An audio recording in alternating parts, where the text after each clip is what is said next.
तोड़ दिया जाए, ठीक है। पाठ्यक्रम को जो है वो तोड़ दिया जाए छोटे छोटे टुकड़ों में, और ये आइडेंटिफाई किया जाए कि कौन से वो टॉपिक्स हैं, सब टॉपिक्स हैं या इश्यूज हैं, जिनके आधार पर अगर उनकी तैयारी कर ली जाए तो सिलेबस तो कवर हो ही जाता है, जो शाब्दिक रूप में तो कवर हो ही जाता है, in word as well as in spirit, और अंदर के जो फंडामेंटल कॉन्सेप्ट्स हैं भले ही वो एक्सप्रेसली दिए नहीं हुए हैं, ठीक है, स्पष्ट रूप से चाहे लिखे नहीं हो, लेकिन उनके बिना आप उनके पढ़े हुए वो उन कॉन्सेप्ट्स को नहीं समझ सकते जो कि पाठ्यक्रम में दिए हुए हैं। कुल मिलाकर बात ये है, ठीक है। तो इस परिप्रेक्ष्य से हम उसको एनालाइज करने की कोशिश करेंगे। वेटेज वगैरह आप सब जानते होंगे, ये उम्मीद करके मैं चल रहा हूँ कि आप में से लगभग सभी को, अगर आप यूपीएससी की तैयारी करने का दम भर रहे हैं तो इतना तो मालूम ही होगा आपको कि वेटेज जो है किस खंड का जीएस के पेपर में कौन से भाग का वेटेज कितना आता है। पिछले 7 साल में 2013 से आप जानते हैं कि 2013 से जो है वो सब कुछ चेंज हुआ है, परिवर्तित हुआ है पाठ्यक्रम और धर्रा जो है, और 7 साल का हमारे पास उपलब्ध है मेंस का पेपर, उसका विश्लेषण किया गया है। तो उसके आधार पर देखा जा रहा है कि 100 मान सकते हैं आप, 100 मार्क्स का जो है वो इंडियन इकोनॉमी आता ही है सीधे सीधे। इसके बाद भी यह संभावना बनी रहती है कि कोई ऐसा टॉपिक हो जो इंडियन इकोनॉमी से मिलता जुलता हो और ज्योग्राफी से मिलता जुलता हो, यानी इंटरडिसिप्लिनरी टॉपिक्स भी आ सकते हैं इसके बाद भी, कहने का अर्थ है, ठीक है। तो सीधा सीधा भारतीय अर्थव्यवस्था से भी आता है, 100 नंबर तो अबे करेगा, और उसके बाद जो है यह भी संभावना बनी रहती है कि इसके बाद जो क्वेश्चंस आ रहे हैं उनमें भी कहीं ना कोई इकोनॉमी का कोई एंगल रहे, तो ये ध्यान रखिएगा। और क्या अगला प्रश्न ये उठता है दोस्तों कि ये जो 100 नंबर के क्वेश्चंस आते हैं, क्या कुछ फेवरेट टॉपिक्स हैं उस सिलेबस में? तो उसकी समझ के लिए काम करते हैं पहले सीधे। अच्छा, host has disabled participant screen sharing में, स्क्रीन शेयरिंग तो अलाउ करवानी पड़ेगी, वो मैं बात करता हूं, आप चिंता न करें। अगर if somebody from the team, from the systems team is hearing में, प्रशांत कुछ कहना चाह रहे थे आप? सर मैं कहता हूँ वो शेयरिंग के लिए। आवाज आई नहीं प्रशांत ठीक से, 1 मिनट रुक जाओ। हाँ आप बोलिए प्रशांत। सर ये शेयर के लिए बोलने वाला था, हो गया सर।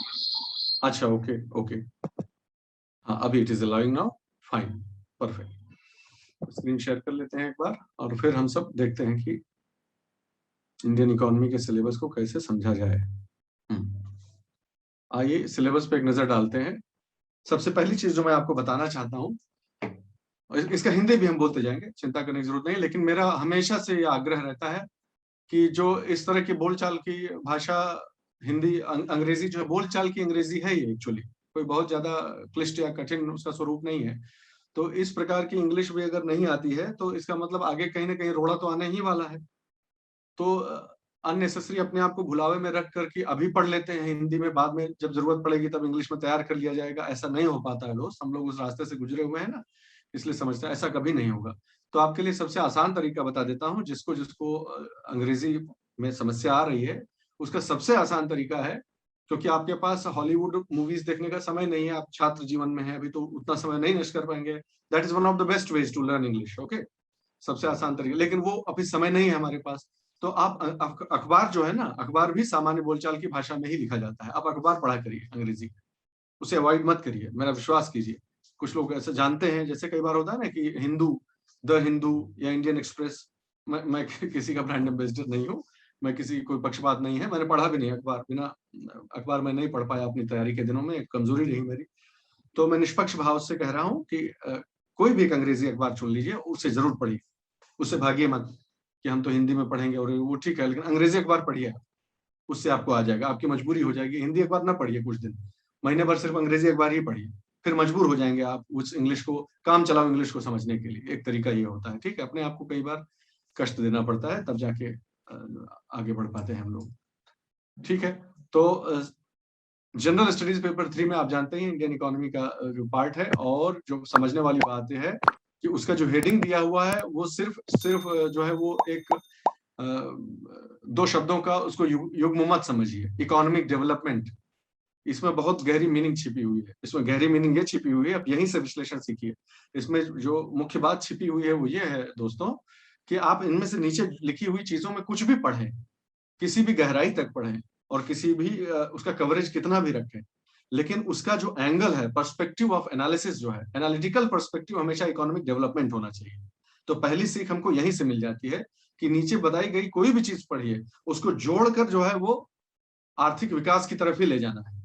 यानी आपके सवाल के हर जहां जहां तक भी जो है प्रासंगिक हो, वहां तक सवाल या टॉपिक या नोट्स बनाते समय, टॉपिक को पढ़ते समय इस बात को अवश्य ध्यान रखिए कि इसमें ऐसा कौन सा एंगल लिख सकते हैं जो इकोनॉमिक डेवलपमेंट से सीधे ले जाकर जोड़ता हो, या ग्रोथ या इकोनॉमिक डेवलपमेंट से जाकर जोड़ देता हो, इंक्लूसिव ग्रोथ को जो है वो का कोई एंगल लिखता हो। हर सवाल के जवाब में कोशिश करिए, नहीं तो हम पढ़ ही क्यों रहे हैं। कुल मिलाकर बात ये देखो, सिंपल सी बात है, इकोनॉमिक्स क्या है भाई? सीमित संसाधन और असीमित आवश्यकता है, इन दोनों के बीच के संघर्ष को ही अर्थशास्त्र में पढ़ते हैं ना। संसाधन सीमित है और आदमी की चाह या जरूरत वो असीमित है, उनमें जो संघर्ष होता है उसी उसी को बैलेंस करने के लिए जो जो सब्जेक्ट है, जो समझिए स्टडी है, वो अर्थशास्त्र कहलाती है। तो वो पर्सपेक्टिव जो है कि अर्थशास्त्र जो थ्योरेटिकल पर्सपेक्टिव है, वह पर्सपेक्टिव मेंस की परीक्षा के लिए नहीं रखना है। कहने का मतलब ये है, आपको उसका अप्लाइड एस्पेक्ट पढ़ना है। इकोनॉमिक डेवलपमेंट शब्द लिखा होने का अर्थ यह है कि हाँ ठीक है, आपको भारतीय अर्थव्यवस्था तो पढ़नी है, लेकिन किस परिप्रेक्ष्य से पढ़ना है? इस परिप्रेक्ष्य से पढ़ना है, सारा चीज नीचे का। तो इस ये चश्मा लगाकर तब आप सिलेबस को देखिएगा, इकोनॉमिक डेवलपमेंट का चश्मा लगाकर देखिएगा। तो भाई क्या कहता है ये इंडियन इकोनॉमी, पहला जो खंड है वो क्या कहता है, जल्दी से सिलेबस का एनालिसिस कर देते हैं। भारतीय अर्थव्यवस्था और planning, mobilisation of resources, growth, development और एम्प्लॉयमेंट। ठीक है, इनसे रिलेटेड मुद्दे, इनसे जुड़े हुए मुद्दे। ठीक है, पहला सिलेबस का टॉपिक ये हो गया कि भारतीय अर्थव्यवस्था और issues relating to planning, mobilisation of resources. Mobilisation के बाद जो कॉमा है वो मिसप्रिंट है, वही वही सिलेबस में ही मिसप्रिंट है, क्योंकि मैंने तो स्क्रीनशॉट लिया है सीधे यूपीएससी के उससे, तो शायद वहां ही मिस्टेक होगी, देख लीजिएगा आप। Mobilisation of resources, growth, development and जो है वो एम्प्लॉयमेंट, ये आपको बता दिए गए कि आपको प्लानिंग पढ़नी है, मोबिलाइजेशन ऑफ रिसोर्सेज पढ़ना है, आपको ग्रोथ पढ़ना है, डेवलपमेंट पढ़ना है और एम्प्लॉयमेंट पढ़ना है। इतनी जो है 5 मुख्य खंड जो है वो आपको पढ़ने हैं। ठीक, लेकिन फिर देखिए, वो चश्मा भूलिएगा मत, इन सब को किस हिसाब से पढ़ना है। एक चश्मा यहां लगा हुआ है जो पहले ही बता चुके हैं आपको कि हमको इस ध्यान रखना है कि हर चीज कहीं ना कहीं जाकर कनेक्ट होनी चाहिए इकोनॉमिक डेवलपमेंट से। और दूसरी चीज यहां पर दिया है Indian economy, Indian economy and issues. तो जय कहने का अर्थ क्या है, ये सारी चीजें पढ़िए। ठीक है, जनरल, इसका जनरल नॉलेज जब इकट्ठा कर लीजिए, हर एक टॉपिक जो आप पढ़े, हर एक लाइन जो आप पढ़े, अगर उसमें कोई सिद्धांत है तो उस सिद्धांत का भारतीय अर्थव्यवस्था से संबंधित उदाहरण आपको याद होना चाहिए। ठीक है, कोई भी इसमें से चीज पढ़े, मान लीजिए आप इनमें से चलिए एक उठा लेते हैं, mobilisation of resources. Mobilisation of resources क्या होता है कि संसाधनों को कैसे एकत्र किया जाए, संसाधनों को किस प्रकार से जुटाया जाए। तो संसाधनों को जुटाने से संबंधित अर्थव्यवस्था का मान लीजिए आप सिद्धांत पढ़ रहे हैं, क्या सिद्धांत होगा उसमें भाई? कि सेविंग्स होती है, बचत होती है ना भाई। किसी भी देश के लिए संसाधन कहां से आएगा? सेविंग्स इन्वेस्ट करेगा लोग, जो पब्लिक है वो अपना अपने जेब में जो पैसा बचा है उसको कंजम्पशन एक्सपेंडिचर में करेगा या इन्वेस्टमेंट में करेगा। दूसरा कहां से आएगा पैसा? टैक्स लगेगा लोगों पे, टैक्स से पैसा आएगा सरकार को। और कहां से आएगा? बोरोइंग से आएगा, उधार लेगा आरबीआई से, जहां से भी लेता, मार्केट से उधार लेगा, या फिर क्या करेगा, अपने पब्लिक सेक्टर अंडरटेकिंग्स में लगाएगा पैसा। फॉरेन डायरेक्ट इन्वेस्टमेंट सुने होंगे आप लोग, ये सब तो जानते होंगे, सब तो बहुत बार पढ़ चुके होंगे। एफडीआई कहीं ना कहीं तो पैसा आएगा करेगा ना, कुल मिला के बात ये है। तो ये हम पढ़ रहे हैं कि मोबिलाइजेशन ऑफ सोर्स। अच्छा ठीक है, इतना हम समझ लें कि इतने तरह के सोर्स हो सकते हैं भाई। तो एग्जाम्पल मैं आपको बता रहा हूँ कि पढ़ना कैसे है। पढ़ते ही समय आपको यह चीज तुरंत, आप अगर किताब में नहीं दिया हुआ है तो तुरंत गूगल करिए और वही नोट्स में लिख लीजिए। सेविंग्स जैसे एग्जांपल है कि मोबिलाइजेशन ऑफ रिसोर्सेज में मान लीजिए पहली हेडिंग आपने पढ़ी सेविंग्स, बचत। तो अब उसमें क्या है, इंडिया का सेविंग्स कितना है, हाउस होल्ड सेक्टर का सेविंग कितना है, एक हल्का सा आपको आइडिया। मैं जो आंकड़े रटाने के बिल्कुल पक्ष में नहीं, लेकिन आपको एक जनरल सेंस ऑफ स्केल होना बहुत जरूरी है, इस बात को ध्यान रखिएगा, इससे आप बच नहीं पाएंगे। आप वो बहाना देना ठीक नहीं कि हम तो रटते नहीं है भाई, हम तो सब समझते हैं। बहुत अच्छी बात है, वो मैं भी उसी तरह का जो विद्यार्थी हूँ कि मुझे भी रटना नहीं पसंद है, लेकिन एक जनरल सेंस आपको होना चाहिए कि इंडिया का जीडीपी कितना है। तो भाई को यही नहीं खबर है कि 1000 करोड़ में है कि लाख करोड़ में है कि कितने में, वो सेंस ऑफ स्केल तो रखिए कम से कम, ये जरूरी है, इसके लिए कोई माफी नहीं है, ठीक है। आप अगर तैयारी कर रहे हैं तो इसी प्रकार सेविंग्स है, तो सेविंग्स का आपने हेडिंग पढ़ा, इंडिया का सेविंग कितना है, वर्ल्ड में टोटल सेविंग, ग्लोबल सेविंग का कितना परसेंटेज है जो इंडिया में है। इंडिया में जितने भी सोर्सेज हैं, ध्यान से सुने मेरी बात, इंडिया में रिसोर्स इकट्ठा होते हैं, एक हो गया टैक्स, हो गया सेविंग्स, हो गया फॉरेन बोरोइंग्स हो गई, ठीक है, डोमेस्टिक बोरोइंग्स हो गई, इनमें आपस में क्या अनुपात है, सबसे बड़ा कौन सा सोर्स है, सबसे छोटा कौन सा सोर्स है, समझ गए ना बात। ये जो बेसिक लेवल के जो कुछ जो इसको तो स्टैटिस्टिक्स भी नहीं कह सकते, सेंस ऑफ प्रोपोर्शन इसको कहते हैं। तो ये थोड़ा सा सेंस ऑफ प्रोपोर्शन आपको होना चाहिए, और हर चीज भारतीय अर्थव्यवस्था के पर्सपेक्टिव से आपको पढ़नी है, ये आपको उदाहरण दे रहे हैं, ठीक है। नेक्स्ट पे चलिए अभी, inclusive growth and issues arising from it. बिल्कुल ऑब्वियसली कि इंक्लूसिव ग्रोथ क्या है, भारत के परिप्रेक्ष्य में इंक्लूसिव ग्रोथ का कॉन्सेप्ट क्यों इतना एसेंशियल हो जाता है, इस तरह की चीजें, सब चीज में इंडियन पर्सपेक्टिव और economic development, Indian perspective economic development, ये आपको लगाए रखना है हर समय, ठीक है। इस चीज को हमेशा ध्यान रखिए, इस प्रकार से ही पढ़ेंगे। अगला टॉपिक गवर्नमेंट बजटिंग का है, आप सब जानते हैं इसका महत्व बहुत अधिक है, ये आप जो है प्रीलिम्स वगैरह के लिए तो पढ़ते ही, हमेशा से ही पढ़ते हैं। अब हमको जब हम मेंस में आएंगे तो क्या चेंज हो जाएगा, पर्सपेक्टिव चेंज हो जाएगा। पर्सपेक्टिव का अर्थ क्या है कि अभी हमको गवर्नमेंट बजटिंग में जो है वो प्रोसेस, क्या प्रोसेस है, स्टेप बाय स्टेप, ये सब रखने की शायद आवश्यकता ना पड़े संभवतः। हमको ये जानना है कि गवर्नमेंट जब बजट बनाती है तो उसके सामने क्या चैलेंज होता है, उसके सामने की चुनौतियां क्या है, और जो जो अलग अलग प्रकार की, भिन्न भिन्न प्रकार की चुनौतियां हैं, किसी एक बजट का डॉक्यूमेंट आपके हाथ में दे दिया जाए, अगर हम लोग करेंगे भी ये एक्सरसाइज इकोनॉमी के क्लास में, बजट का डॉक्यूमेंट अगर आपके हाथ में मैं दे दूं, तो आप जितने भी उसके खंड हैं अलग अलग, उनके लिए एक शब्द लिख सकते हैं क्या, एक वाक्य लिख सकते हैं कि नहीं लिख सकते हैं, मतलब कि ये जो पोर्शन है जिसमें इतना सारा ये सब दिया हुआ है, ये दरअसल इस पर्पस के लिए है, इस उद्देश्य के लिए है, ठीक है। जैसे एग्जाम्पल के लिए मैं बताता हूं कि जो है तंबाकू पे कर बढ़ा दिया गया, इस पर ये बढ़ा दिया गया, ठीक है, अल्कोहल पे ये टैक्स बढ़ा दिया गया, मान लिया बजट में ये दिया हुआ है, बजट में दिया हुआ कि इस पर जो है टैक्स बढ़ाया जाता है, तो आपको इसके बियॉन्ड जो पीछे का जो एप्लीकेबिलिटी है, पीछे का जो कॉन्सेप्ट है, वो आपको तुरंत आ जाना चाहिए कि भाई देखिए ये टैक्स जो है वो करेक्टिव टैक्स है, इसको करेक्टिव टैक्स बोलते हैं थ्योरी में, कि ये टैक्स लगाया ही इसलिए जा रहा है, इसमें राजस्व संग्रहण का मुख्य उद्देश्य नहीं है, ये टैक्स इसलिए लगाया जा रहा है कि इस पर्टिकुलर प्रोडक्ट को डिस्करेज करना है, डिसइंसेंटिवाइज करना है, कि मार्केट में ये महंगा हो जाए, क्योंकि हम नहीं चाहते कि सोसाइटी में ये जो है वो इसका प्रचलन अधिक हो। ये जो आप पीछे के जो कॉन्सेप्ट्स हैं, जो पीछे के सैद्धांतिक पक्ष है, ये आपको आना चाहिए।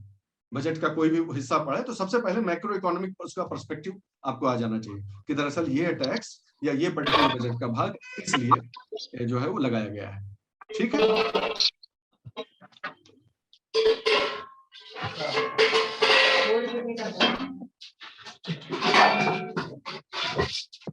ओके फाइन, अगला टॉपिक बताते हैं major crops, cropping patterns in various parts of the country, और बहुत स्पेसिफिक रहना है, ठीक है। एक बार बेसिक्स को पढ़ लिया, उसके बाद इस सिलेबस में बहुत स्पेसिफिक रहना है। मैंने जो अनुभव किया 7 साल के प्रश्न पत्रों का जो विश्लेषण किया, उससे मैं पूरे जो आत्मविश्वास से कह सकता हूं कि प्रश्न अधिकांशतः प्रश्न सीधे सीधे आते हैं जो आपके पाठ्यक्रम में लिखा हुआ, ये बहुत अच्छी बात है कि सीधे सीधे जो है वो प्रश्न जो है उन्हीं से रिलेटेड, उन्हीं से संबंधित आ जाते हैं। तो मेजर क्रॉप्स हो गए, cropping patterns in various parts of the country, different types of irrigation and irrigation systems, storage, transport and marketing of agricultural produce, and issues and related constraints, e-technology in the aid of farmers। इतना सारा topic, अभी हम इसमें चिंता मत करिए कि एकदम से पढ़ते चले गए, अभी एक एक को हम तोड़ने वाले हैं, चिंता न करें आप। लेकिन ये सब पढ़ते समय मेजर क्रॉप्स, क्रॉपिंग पैटर्न्स, ये जो है इसमें अगर आपको जबरदस्ती बताया ना जाए तो आप उस एंगल से पढ़ेंगे नहीं, आप ज्योग्राफी में चले जाएंगे।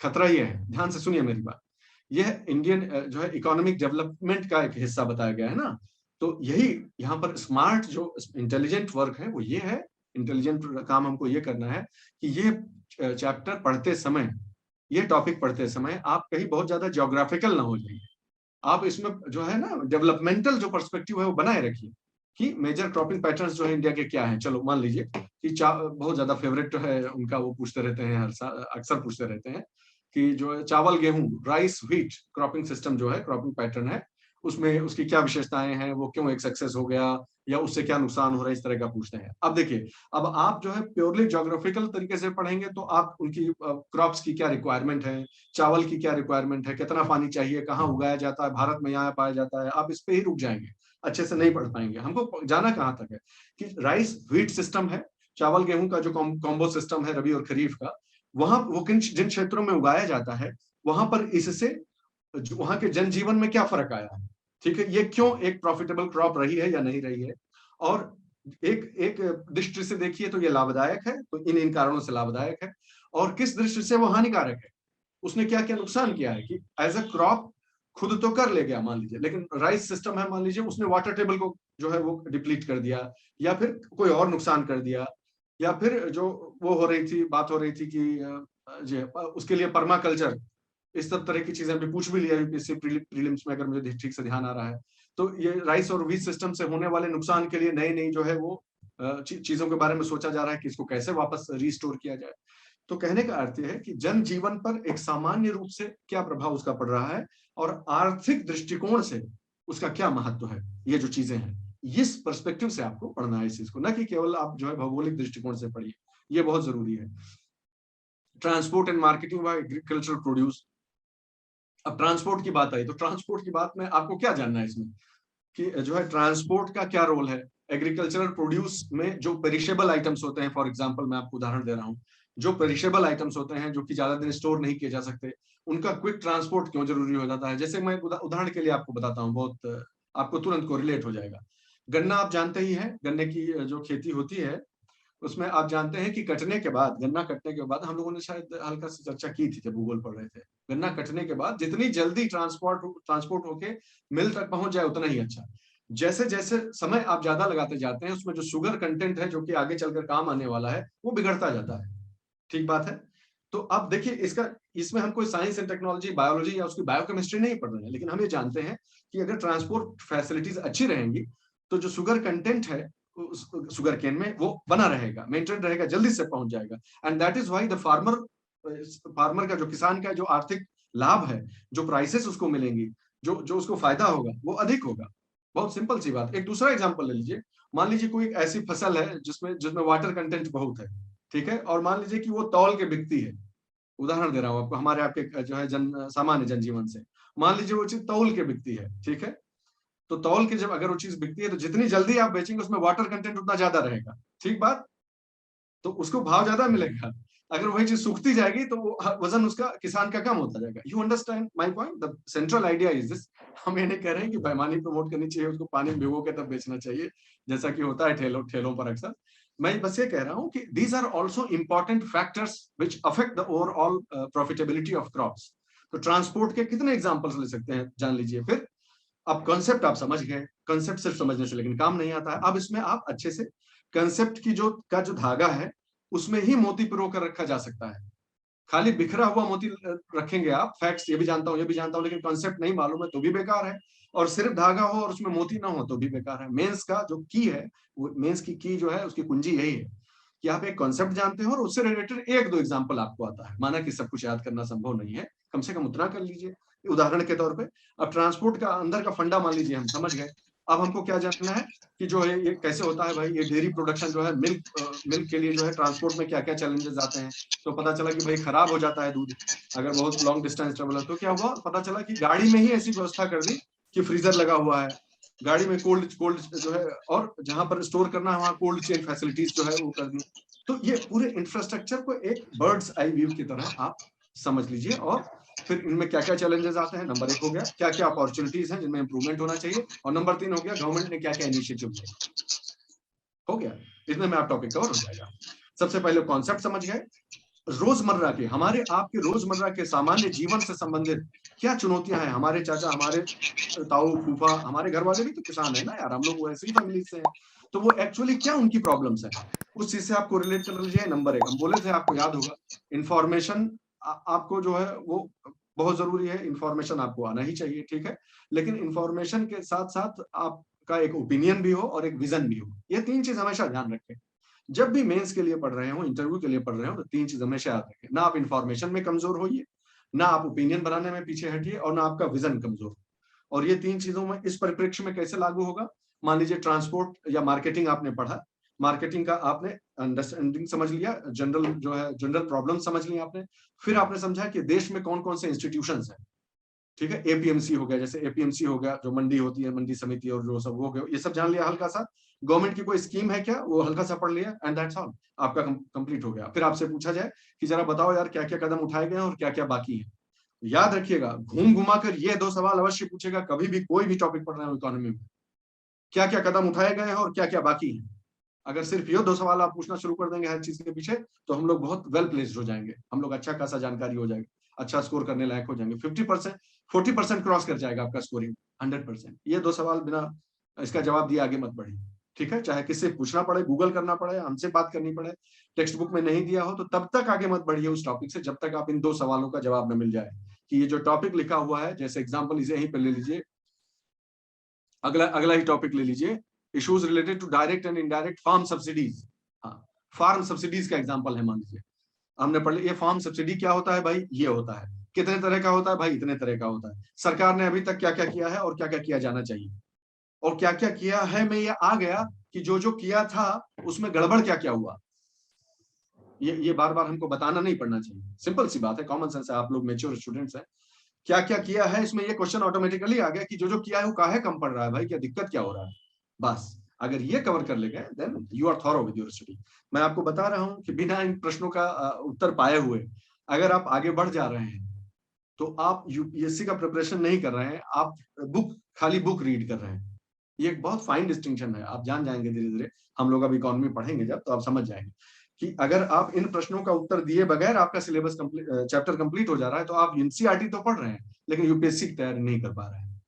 ये आप ध्यान रखिएगा, आपको फॉल्स सेंस ऑफ अंडरस्टैंडिंग तो रहेगा कि हमको आता है, हमको आता है, लेकिन जो स्कोर करता है, जो आंसर स्कोर करता है वो लिखने में दिक्कत आएगी, आप नहीं लिख पाएंगे। तो यही वो प्रश्न है जिनका उत्तर जरूर यही नहीं ले लीजिए, वहां एग्जाम हॉल में काहे सोचना है, यहीं पर इसका उत्तर दे लीजिए ना, वो ज्यादा अच्छा है। स्मार्ट वर्क करिए, होमवर्क जितना बढ़िया करेंगे उतना अच्छा रहेगा। तो जैसे अगला टॉपिक है आपका सिलेबस का, issues related to direct and indirect form subsidies and minimum support prices, public distribution system. अब उसमें तो यूपीएससी ने ही बता दिया है, देखिए पब्लिक डिस्ट्रीब्यूशन सिस्टम, और उसमें क्या क्या objectives, functioning, limitations, revamping, 4 point आपको बता दिए कि इन पर्सपेक्टिव से आपको पढ़ना है। पब्लिक डिस्ट्रीब्यूशन क्या है, उसका क्या उद्देश्य था भाई, ये दिक्कत आ रही थी इसलिए पब्लिक डिस्ट्रीब्यूशन सिस्टम लाया गया, अच्छा ठीक है ये समझ गए। फंक्शनिंग कैसे काम करता है का क्या अर्थ हुआ कि उसका कितने स्तरीय जो है उसकी संरचना है। पब्लिक डिस्ट्रीब्यूशन सिस्टम जो है ए से लेकर जेड तक, ठीक है, 0 से लेकर 100 तक कैसे काम करता है, कहने का अर्थ क्या है कि जो अनाज है कहां से उठता है, आता कहां से है, आते समय, अनाज लेते समय। अब देखिए आप तो जानते ही है ना, एमएसपी वगैरह सब कनेक्टेड है इसी से ना, एमएसपी वगैरह का सारा कॉन्सेप्ट आपस में कनेक्टेड है, तो अच्छा वहां से उठता है। एक और चीज बता देता हूँ at the cost of repetition, और बहुत सारे लोगों को पहले से मालूम होगा जिसको, लेकिन हम मान के बता रहे हैं कि कुछ ऐसे बच्चे भी हमारे साथी होंगे जो इस चीज को सोचे नहीं होंगे ध्यान से। जब भी कोई टॉपिक पढ़िए, चाहे वो इतिहास का हो, चाहे भूगोल का हो, इकोनॉमी का हो, किसी भी सब्जेक्ट का हो, उसी प्रकार पढ़िए जैसे कि वो असल जिंदगी में होता है, आपको बहुत आसानी हो जाएगी। जैसे असल जिंदगी में ये प्रोसेस होती कैसे है, पहले के अनाज खरीदा जाता है, उस अनाज को फिर स्टोर किया जाता है, बफर स्टॉक सब कॉन्सेप्ट हम पढ़ेंगे, उस अनाज को फिर स्टोर किया जाता है, फिर उस अनाज का जो है वो पब्लिक डिस्ट्रीब्यूशन सिस्टम के थ्रू बांटा जाता है, ठीक है। ये जो प्रोसेस है इसको इसी स्टेप में पढ़ना है, टुकड़े टुकड़े में नहीं पढ़ना है, ऑर्गेनिक बॉडी की तरह पढ़िए आप। कोई भी घटना हो जैसे वो असल जीवन में होती है उसी उन्हीं स्टेप्स में हेडिंग बनाकर आप पढ़िए, तो आपको बहुत फायदा होगा। तो वही चीजें बता रहे हैं, डायरेक्ट इनडायरेक्ट फार्म सब्सिडीज हो गई, किसानों को क्रॉप उगाते समय मान लीजिए पैसा दे दिया, ठीक है, फिर उन्होंने जो फसल पैदा कर दी, फसल पैदा जब कर दी तब मिनिमम सपोर्ट प्राइस पे उसे खरीद लिया गया भाई, मिनिमम सपोर्ट प्राइस पे खरीद लिया, अच्छा ठीक है, अब उसका करोगे क्या, बफर मेंटेन कर लिया भाई, और उसको पब्लिक डिस्ट्रीब्यूशन सिस्टम के थ्रू जहां जहां जैसी आवश्यकता है फूड सिक्योरिटी के लिए उसको बढ़ा दिया, वो भी पढ़ लिया। फिर पूछता है कि लेकिन इसमें दिक्कत क्या क्या आती है, अब देखिए दिक्कत पे आ गया, issues of buffer stocks and food securities में क्या क्या इश्यूज आते हैं। फिर टेक्नोलॉजी मिशंस, इन इश्यूज को दूर करने के लिए क्या कोई खेती को और इस पूरे सिस्टम को सपोर्ट करने के लिए कौन कौन से टेक्नोलॉजी मिशन सरकार ने चलाए हुए हैं, ठीक है। फिर लास्ट में एक टॉपिक और दे दिया कि भाई खाली जो है फसलों पे ही नहीं, जो ये पालन है इस पर भी, जो है एनिमल रियरिंग पे भी आप उसमें हल्का सा पढ़ लिए तो एनिमल हस्बेंड्री हो गई और क्रॉप सिस्टम हो गया, दोनों आप कंप्लीट हो गया आपका। एक किसान की जिंदगी में पशुपालन है और खेती है, दो चीजें हैं, दोनों चीजों के बारे में आपको हल्का सा आइडिया देगी। ये सब ऑर्गेनिकली कनेक्टेड चीजें हैं, अलग अलग इसको टुकड़ा समझ के मत करिएगा। अगला है food processing and related industries in India. क्या क्या पढ़ना है उसमें? स्कोप पढ़ना है हमको, सिग्निफिकेंस पढ़ना है, लोकेशन पढ़नी है, अपस्ट्रीम एंड डाउनस्ट्रीम रिक्वायरमेंट पढ़नी है, फूड सप्लाई चेन मैनेजमेंट पढ़ना है। बहुत आसान है, सब भारी भारी कम शब्द हैं, लेकिन अभी सरल शब्दों में हम सोचा तो ये कह रहा है कि एक बार कोई चीज बन जाती है, जब खेत से उठ गई, जो फसल पैदा होना था वो सब आ गया मार्केट में आ गया, ठीक है। अब उसका उसका प्रोसेसिंग, जितने भी इंडस्ट्रीज में जितने भी तरह की क्रॉप्स में प्रोसेसिंग होती है, खेती वाला पार्ट तो यहाँ तक समझ ही गए होंगे। ये मेजर क्रॉप से शुरू हुआ, उसके बाद क्या होता है और उसके बाद क्या होता है, सब देखिए ना, सब वैसे ही अरेंज है, आप उसको ऐसे देखिए। तो फूड प्रोसेसिंग, कौन कौन सी इंडस्ट्रीज है, फूड प्रोसेसिंग क्यों बहुत इंपॉर्टेंट है, अब इसको आप पता चला टेक्नोलॉजी के दृष्टिकोण से पढ़ने लगे। ऐसे बनता है, ऐसे टमाटर की चटनी बनती है, फुलौरी बिना चटनी का है, ये सब टाइप का बकवास पढ़ने लगे, पता चला ये सब कुछ नहीं। आपको किस पर्सपेक्टिव से पढ़ना है? आपको इस पर्सपेक्टिव से पढ़ना है कि फूड प्रोसेसिंग इंडस्ट्री क्यों इंपॉर्टेंट हो जाती है इंडिया के फार्मर्स को, या इंडिया की जो फार्मिंग सिस्टम है उसके लिए फूड प्रोसेसिंग इंडस्ट्री क्यों अच्छी हो सकती है। वो इसलिए हो सकती है दोस्तों, क्योंकि आप जानते हैं कि फूड प्रोसेसिंग एक बहुत बड़ा वैल्यू एडिशन होता है, ठीक है भाई। कोई अब आलू बेचे लगे, एक किसान है मान लो, आलू बेचे लगे, डायरेक्ट अपना आलू बेचे लगे, ओके दाम देख लीजिए, ठीक है। और चिप्स बना के बेचे, ओके दाम देख लीजिए, ठीक। एक ही स्टेप का अंतर है, देखो तो एक दो स्टेप का अंतर है, लेकिन वैल्यू एडिशन एकदम फेनोमेनल है, एकदम एब्सोल्युटली आई मीन ट्रेमेंडस। ऐसे ही अभी हम लोग एक दोस्त के यहाँ गए थे, यहाँ पर जो है अपने नर्मदा जी के तट पे एक दिन गए थे, तो उनके यहाँ जो है मिर्च की खेती, हरी मिर्च की खेती हो रही थी, ठीक है। रियल एग्जांपल आपको बता रहे हैं, 20 किलो का 4.5 अंकल जी जो 20 किलो वही हमारे सामने ही मिर्चा तोड़ा जा रहा था, और उसका जो है वो उसको तौल के बेच रहे थे। वो कोई आया था लेने के लिए, जो है बल्क में परचेज करने, होलसेलर आया होगा। तो जो वो ले रहा हरा मिर्चा जो ले रहा था, वो दाम दही से निका हम बता रहे हैं कितने, 450, 20 किलो का 450 रुपया, ठीक। 20 किलो के 450 रुपये, एकदम रियल फिगर्स है यहाँ के, मैं जो बता रहा हूँ आपको। फिर संजोग की बात है, संजोग की बात है कि हम जो है शाम को फिर हम लोग जो है कुछ ऐसे खाना पानी सामान लेने गए, तो वहां पर देखा कि हर सूखी लाल मिर्च बिक रही है, वही वही मिर्चवा का सूखा हुआ रूप जो है वो बिक रहा है, ठीक है। तो उससे हम लोग जब पूछे तो पता चला कि 170 रुपए की खरीद है, जो दुकान वाला बेच रहा था, होलसेलर 170 रुपया किलो लाल मिर्चा बिक रहा है, और 240 का रेट था वो रिटेल में।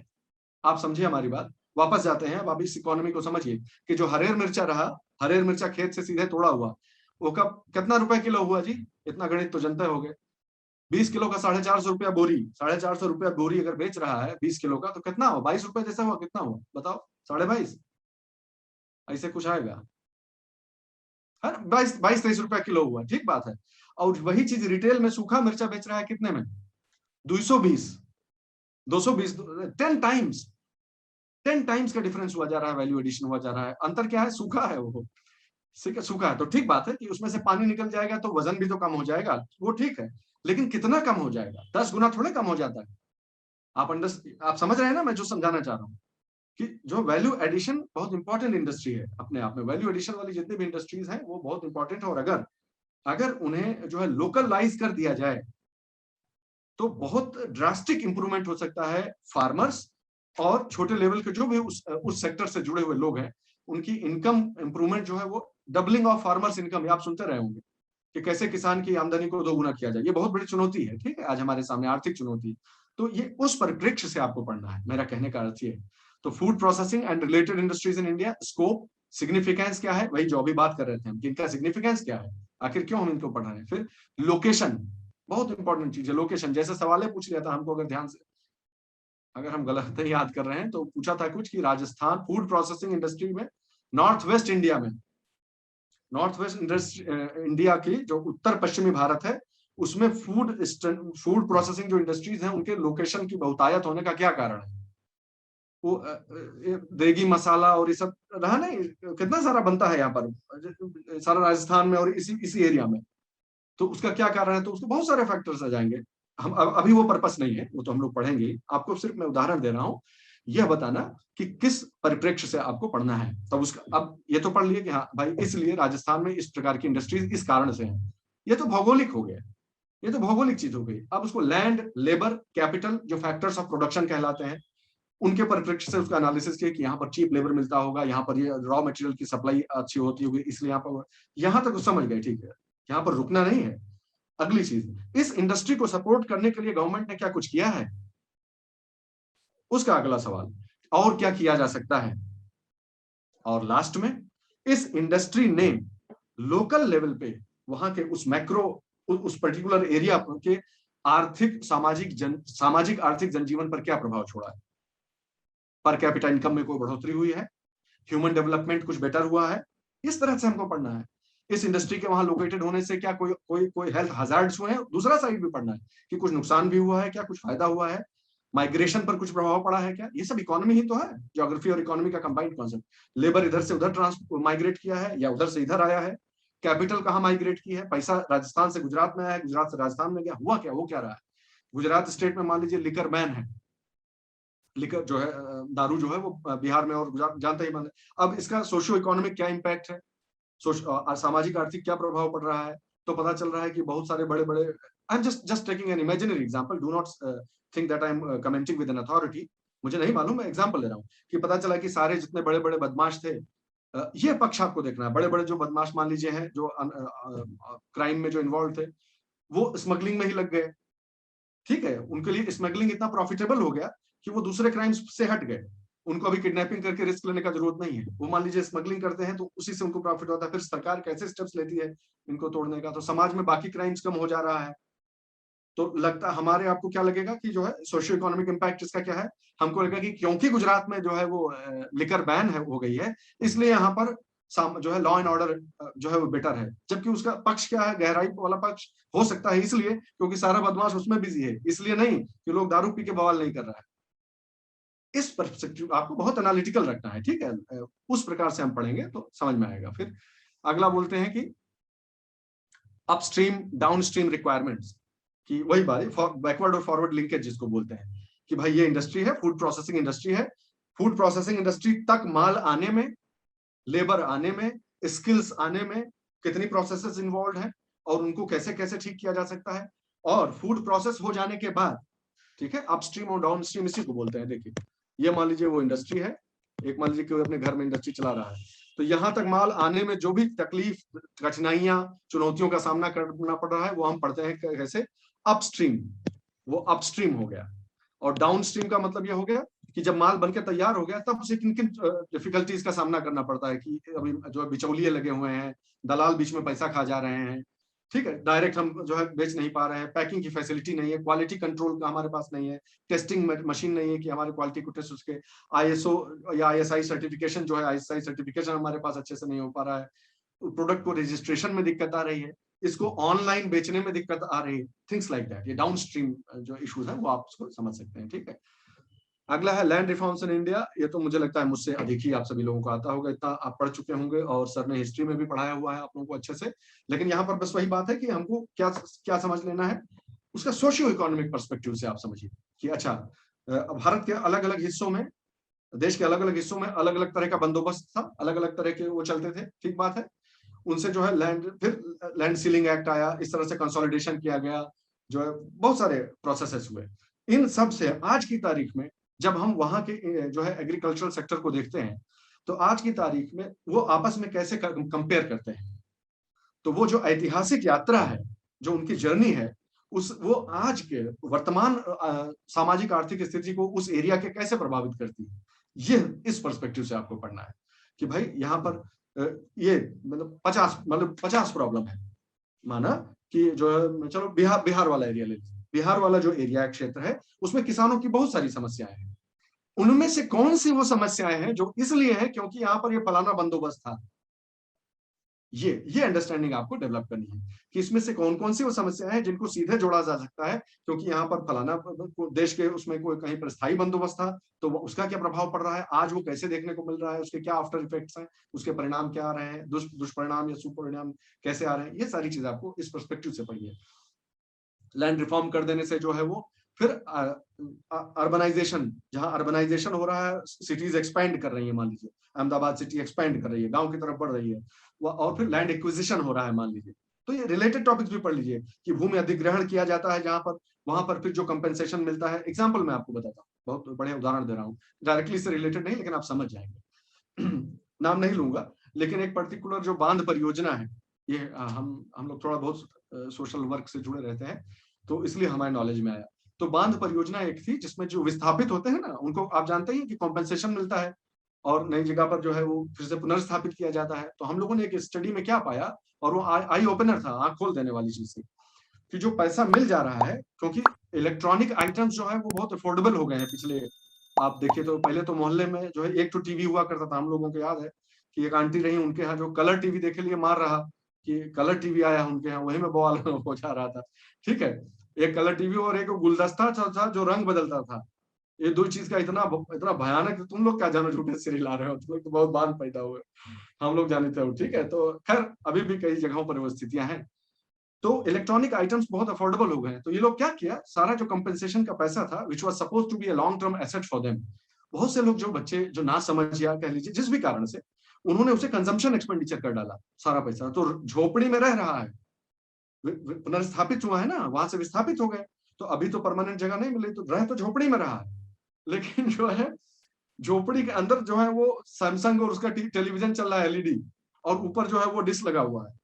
अनबिलीवेबल, मतलब डिस्पैरिटी आप देखिएगा तो मतलब बहुत ही ऑकवर्ड सिचुएशन। तो इस पर्सपेक्टिव से आपको पढ़ना है कि भाई विस्थापित कोई हुआ, उसका पुनर्स्थापना हो, उसमें क्या क्या इश्यूज आते हैं, थोड़े रियल इश्यूज जानने पड़ेंगे, बिकॉज दिस इज, भाई यही तो है जिसके लिए आप जा रहे हैं।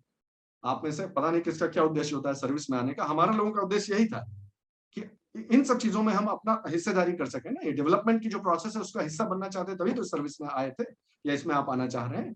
तो जब यही सब नहीं समझते हो तो क्या झूठ है। अगर किताब कॉपी पढ़ लेने से अगर कोई आप इस सर्विस में आ जा रहे हो, तो ये तो बहुत डेंजरस चीज है भाई। मैं इस पर ज्यादा प्रवचन नहीं देता हूँ, जानबूझ के नहीं बोलता हूँ अधिक। अगर खाली किताब पढ़ के कोई सर्विस में आ जाए तो ये बहुत डेंजरस चीज है। ऐसे मतलब इसका मतलब परीक्षा में खामी है, ऐसे लोगों की कोई जगह है नहीं। जो फील नहीं करता है उस चीज को कि हम इसको यही चीज हमको सही करनी है, इसको हमको पूरा जड़ से समझना है और इसमें बदलाव लाने के लिए हम जा रहे हैं, उसको फिर आ भी जाएगा तो वो ऐसे ही रहेगा, चिंता करने की जरूरत नहीं, वो आ भी जाएगा तो एक सफल अधिकारी कभी सफल सेवक नहीं बनेगा। तो आगे बढ़ते हैं। Effects of liberalisation on the economy, changes in the industrial policy and their effects on industrial growth. ठीक है, 3 टॉपिक्स इसमें मोटा मोटी दिए हुए हैं, इसको अभी आगे हम तोड़ेंगे। फिर इंफ्रास्ट्रक्चर पर आ जाना है, energy, ports, roads, airport, railways, फलाना फलाना एंड इन्वेस्टमेंट मॉडल। अब आपको एक मजे की चीज बता देता हूँ, ये आप जरूर जानते रहिएगा। ठीक है, 1 मिनट दीजिए, बस इसको पहले इरेज कर दूं ताकि आपको अच्छे से समझाया जा सके। ये जो अब पार्ट बताने जा रहे हैं उसको और ध्यान से समझिएगा, बहुत आसान चीज है वैसे तो। इस सिलेबस को पूरा पहले मैं छोटा कर देता हूँ, इसको छोटा कर देता हूँ, फिर आपको एक कमाल की चीज बताते हैं जो आपको बहुत मदद करेगी। आप ध्यान से सुने मेरी बात, सिलेबस आपके सामने है, पूरा सिलेबस आपको दिख रहा है। अब मैं जो आपसे कहने जा रहा हूं वो बात यह है कि जब भी एक टॉपिक पढ़ें, ध्यान से सुने, माना कि चलो एक ले लेते हैं, एक ये ले लेते हैं इंफ्रास्ट्रक्चर।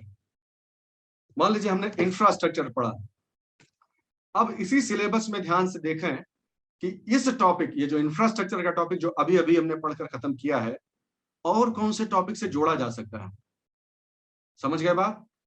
और कौन से टॉपिक का एंगल इसमें डाला जा सकता है, जैसे इन्वेस्टमेंट मॉडल्स का टॉपिक डाला जा सकता है क्या, जैसे इंफ्रास्ट्रक्चर में पब्लिक प्राइवेट पार्टिसिपेशन की कुछ स्कीम्स का एग्जांपल दीजिए, मान लीजिए ऐसा, देखो ऐसे फंसाएगा। ये एक बहुत माइन्यूट बात है, इसको ध्यान रखिएगा, ये करते करते पढ़ते पढ़ते मेरे दिमाग में है कि आपसे शेयर करें। फिर क्या इफेक्ट ऑफ लिबरलाइजेशन और प्राइवेटाइजेशन का कुछ ऐसा कॉन्सेप्ट, कुछ इंफ्रास्ट्रक्चर से रिलेटेड कुछ बात आ सकती है क्या, ये आपको करना है। Interlinking of concepts is very necessary, ये बहुत इंपॉर्टेंट स्टेप है। फिर आप जैसे पढ़ रहे हैं, मान लीजिए फूड प्रोसेसिंग इंडस्ट्री पढ़ रहे हैं, फूड प्रोसेसिंग इंडस्ट्री और इंफ्रास्ट्रक्चर का क्या लेना देना हो सकता है, हाँ भाई बिल्कुल इस एंगल से पढ़ना पड़ेगा। उसकी एनर्जी रिक्वायरमेंट्स, उसका पोर्ट, रोड, एयरपोर्ट, रेलवे से क्या ताल्लुक है। इसी प्रकार फूड प्रोसेसिंग इंडस्ट्री में का इन्वेस्टमेंट से कोई लेना देना हो सकता है क्या, हाँ, पता चलेगा कि अमेजोन ने अभी पैसा लगाया है, पार्ले एग्रो ने पैसा लगाया। That's that's the way of studying I want you to adopt in your studies. ठीक है भाई, ये अभी जो जमाना गया दोस्त कि ये सिलेबस है, इसको ऐसे पढ़ लेंगे, वहां पर जाके जो है उल्टी कर आएंगे और हमारा सिलेक्शन हो जाएगा। होना भी नहीं चाहिए। आगे प्रतिस्पर्धा भी बढ़ रही है, और आप लोगों का ब्रिलियंस, इंटेलिजेंस भी बढ़ रहा है। आप लोग फार मोर इंटेलिजेंट हैं हम लोगों से, और आगे आने वाले जो हमारे बच्चे हैं वो अगली पीढ़ी और भी ज्यादा इंटेलिजेंट है। तो जब आप उस लेवल पे जा रहे हैं तो फिर क्यों नहीं, ये होना ही चाहिए। आपसे स्टैंडर्ड, एक्सपेक्टेशन का स्टैंडर्ड तो बढ़ेगा ही। तो इस चीज को ध्यान रखिएगा, इसका इससे ये जरूर कर लीजिएगा। नोट्स बनाते समय अगर ये कर लेंगे पढ़ते समय, तो आपको बहुत लाभ होगा, आप देखिएगा। ठीक, आगे बढ़ते हैं जल्दी से। अब मेन उस पे आ जाते हैं। ये कुछ इसमें एरर हो गई है, लेकिन कोई बात नहीं। इस पे 1 मिनट रुकिए, इसको क्लोज करके मैं फिर से करता हूँ, तो ये शायद एरर समाप्त हो जाए या नहीं समाप्त हो गया, देखने पता चल जाएगा। हाँ ठीक है, अब इसको थोड़ा जूम कर देते हैं। सबसे पहले मैं आपको बताने जा रहा हूं वो टॉपिक्स, वो एस्पेक्ट्स हमारी स्टडी के जो कि सिलेबस में नहीं लिखे हुए हैं, मेंस के सिलेबस में नहीं लिखे हैं, लेकिन बिना इन्हें अच्छी तरह से जाने हुए जो है वो सच पूछिए तो धोखा धोखा अपना गलतफहमी में रहना है। बिना इन्हें समझे हुए सिर्फ आप सिलेबस रट लेंगे और आपको आ जाएगा, नहीं, ऐसा नहीं होगा। आप पहला कुछ समय, पहले कुछ दिन या कुछ हफ्ते इस पर आप जरूर समर्पित कीजिए। ठीक है, क्यों, इसलिए ही नहीं क्योंकि ये समझना वैसे भी जरूरी है। आप अगर एक जागरूक सिटीजन है तब भी आपको थोड़ा बहुत आना चाहिए, और आप तो यूपीएससी के एस्पिरेंट है या पीसीएस के एस्पिरेंट है स्टेट के, तो आपको तो आना ही चाहिए। इसलिए ये चीजें को छोड़ के आप नहीं कर सकते। ठीक है, मेंस के ही पर्सपेक्टिव से बता रहा हूँ, प्रीलिम्स की तो बात ही नहीं कर रहे। ठीक है, जैसे एग्जांपल बेसिक्स, इनका हमने उदाहरण दिया है कि इनको बेसिक्स कहा जाए। अच्छा भाई, तो बेसिक्स में क्या हमको पढ़ना चाहिए? सबसे पहले देखिए कुछ टॉपिक्स आप ऐसे समझ लीजिए। नंबर 1 है central problems of an economy. एक इकोनॉमी के सामने, कोई भी इकोनॉमी हो, कंट्री हो, उसके सामने कौन कौन सी मुख्य जो है वो प्रॉब्लम्स होती हैं, क्या क्या चैलेंजेस उसको जो है वो डील करना होता है। जैसे क्लासिक एग्जाम्पल आपको मैं बताता हूं। आपने थोड़ा बहुत स्टडी किया, उस सर ने पढ़ाया भी है मेरे अर्थ में, थोड़ी बहुत जो कॉन्सेप्ट सारे बताए हुए हैं। क्या आप नहीं जानते कि इन्फ्लेशन और अनएम्प्लॉयमेंट, इन दोनों का पारस्परिक एक बड़ा ही मजेदार आपस में संबंध होता है? दोनों को बैलेंस करने का बहुत बड़ी चुनौती होती है ना सरकार के सामने। देखिए, सबके पास बहुत पैसा आ गया, ध्यान से समझिए मेरी बात को। सबके पास खूब पैसा आ गया तो सबकी डिस्पोजेबल इनकम बढ़ जाएगी। डिस्पोजेबल इनकम क्या होता है? सब कुछ खर्चा, ये सब निकालने के बाद टैक्स, हाँ सब निकाल, जो भी पैसा है जो डिस्पोज कर, जो खर्च कर सकता है आदमी, डिस्पोजेबल इनकम है। तो मान लो हमारी इनकम है 5 लाख रुपया, ठीक है। 5 लाख में मान लो 1 लाख रुपया यहाँ वहां चला गया, और कुछ मैंडेटरी इन्वेस्टमेंट्स में चला गया, पीपीएफ में कुल मिला के मान लो 3 लाख रुपया बचा हमारे पास। ठीक, और 3 लाख रुपया हमारे पास बचा, और मान लो हमारे वाइफ का भी यही है इनकम, 3 लाख रुपया उनके पास भी बचा। एग्जाम्पल लो खाली, ठीक है। और एक पर्टिकुलर चीज है, मार्केट में लेने गए, ऐसे ही सबके सबके घर में यही स्थिति हो गई है। क्योंकि हमारे पास इंप्लॉयमेंट है, इसलिए हमारे पास पैसा है, इनकम है तो सेविंग है। ठीक, सेविंग है तो हम जाके जो है मार्केटिंग कर सकते हैं, कंजम्पशन एक्सपेंडिचर कर सकते हैं, इन्वेस्टमेंट कर सकते हैं, और कंजम्पशन एक्सपेंडिचर करने मार्केट में जाएंगे तो पता चला कि too much money is chasing too few goods. हमारे पास पैसा है, खरीदने की औकात है, इन्हों के पास औकात है, उन्होंने हैसियत सबके पास है, जरूरत हो चाहे ना हो, लेकिन हैसियत मान लीजिए सबके पास है। हम उसी के पीछे पड़ गए उस चीज के। मान लो दशहरी आम नया मार्केट में आया हुआ है, और मन होगा सबके खाने का, सबकी इच्छा हो गई, अब सब लोग रगड़ के रख दिए उसको। ठीक है, उसके पीछे खरीदने वाले बहुत सारे हैं, और जो है सामान कम है, सप्लाई मान लीजिएगा, तो डिमांड बढ़ गया, सप्लाई कम है अगर, तो फिर क्या होगा? यही तो मुद्रा की स्फीति हो जाएगी ना, इन्फ्लेट हो जाएगा ना, इन्फ्लेशन हो जाएगा कि पैसा बहुत ज्यादा है मार्केट में लोगों के पास, और सामान जो है वो कम है, इन्फ्लेशन हो जाएगा। लेकिन ये भी ठीक नहीं है कि हम बेरोजगार पड़े रहे, कि क्योंकि इन्फ्लेशन कंट्रोल करना है इसलिए इनको बेरोजगार रख दो, ये तो कोई समाधान हुआ नहीं। That's not how macro economics works. ऐसे थोड़ा काम होता है। तो ये जो बैलेंस है इकोनॉमी के सामने, सबसे बड़ा प्लानिंग का चैलेंज ये है, सबसे बड़ा चैलेंज कोनंड्रम इसको बोलते हैं। ये आपस में एक जो है एनिग्मा है, एक पहेली है, एक पजल है कि ऐसा कैसे किया जाए कि अनएम्प्लॉयमेंट की भी समस्या सॉल्व हो जाए और इन्फ्लेशन भी जो है वो कंट्रोल में रहे। ये सब प्रॉब्लम्स ऑफ इकोनॉमी है। फिर एक तरफ कॉन्सेंट्रेशन ऑफ वेल्थ का क्वेश्चन है, ठीक बात है, कि जो है संसाधनों का जो है वो केंद्रीकरण ना हो जाए, संसाधन जो है वो बहुत ही जो है कुछ गिने चुने व्यक्तियों के हाथ में न रह जाए। लेकिन इंडस्ट्रियलिस्ट भी वही है, कंट्री को ग्रोथ करके आगे ले जाने का भी मादा उनमें है, क्योंकि वो इंडस्ट्रियल एक्यूमेन है उनके पास। तो ये भी नहीं कर देना है कि नहीं हम तुमको नहीं कमाने देंगे, हम तुमको ग्रो नहीं करने देंगे, no, that's not a policy. लेकिन फिर उसके बावजूद भी कंसंट्रेशन ऑफ वेल्थ भाई उन तक न रह जाए, इसलिए वेल्थ रीडिस्ट्रीब्यूशन का सिस्टम आपको डेवलप करना पड़ेगा। टैक्सेशन वगैरह क्या है आप बताइए? जो कराधान होता है अर्थव्यवस्था में, कर लगाए जाते हैं, राजस्व वसूली होती है, वो राजस्व का क्या होता है? पब्लिक एक्सपेंडिचर ही तो होता है। You understand my point? तो रीडिस्ट्रीब्यूशन ऑफ वेल्थ आपको होना चाहिए, कंसंट्रेशन ऑफ वेल्थ भी रुक जाए लेकिन किसी की ग्रोथ भी ना रुके भाई। टैक्सेशन सिस्टम को ऐसा बैलेंस कीजिए कि वो प्रोहिबिटिव नहीं हो। वो कहते हैं ना उसको डेड वेट लॉस बोलते हैं इसको, इकोनॉमी में डेड वेट लॉस बोलते हैं, कि आपने टैक्स इतना बढ़ा दिया कि लोगों का मन ही नहीं कि रहने दो, का फायदा कमाने से, जब इतना कमाने के बाद इतना नहीं चलाता, इससे अच्छा हम ऐसे ही है, खेती पाती कर लेंगे, कोई जरूरत नहीं है वो। तो पता चला वो आपका टैक्सेशन इतना ज्यादा प्रोहिबिटिव है कि वो इकोनॉमिक एक्टिविटी करने से ही लोगों को डिस्करेज कर दे रहा है कि हमको नहीं करना है।